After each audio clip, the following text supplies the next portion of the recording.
शेतकऱ्यांसाठी महत्त्वाचा असलेला बैलपोळा सण ग्रामीण भागात उत्साहात साजरा करण्यात आला। धाराशिव परिसरात देखील बैलपोळा उत्साहाने साजरा झाला।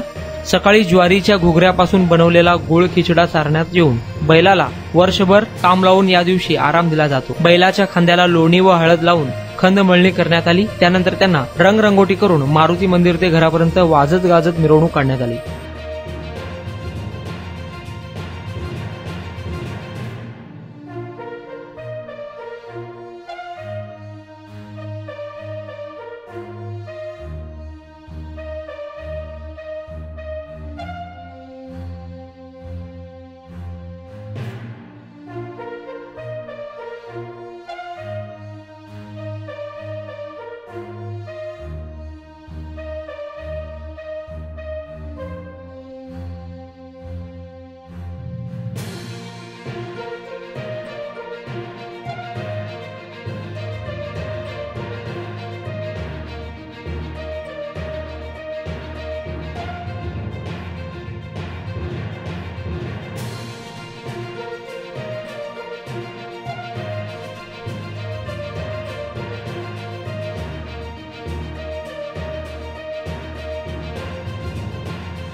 ही सालभर कष्ट करतील शेतकऱ्यासाठी म्हणून त्यांचा सण साजरा करण्यात येतो।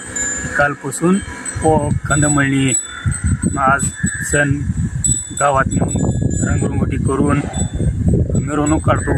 मारुती मंदिरापासून घरापासून घरी नेऊन सणाची पुरणपोळी ही चारतो त्यांना।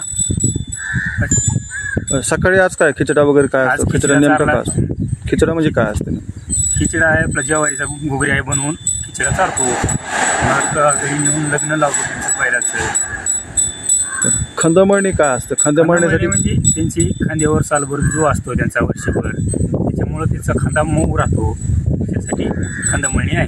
काय काय कशी कशी खंदमळणी कशी केली? बैलगाडीला चलतेत, पळवाला चलतेत, टिपणीला चलतेत, पेरायला चलतेत, डुबायला चलतेत, नांगराला चलतेत। खंदमळणीला खांद्याला काय लावलं जातं? काय काय असतं? खंदमळणी म्हणजे ते आपलं लोणी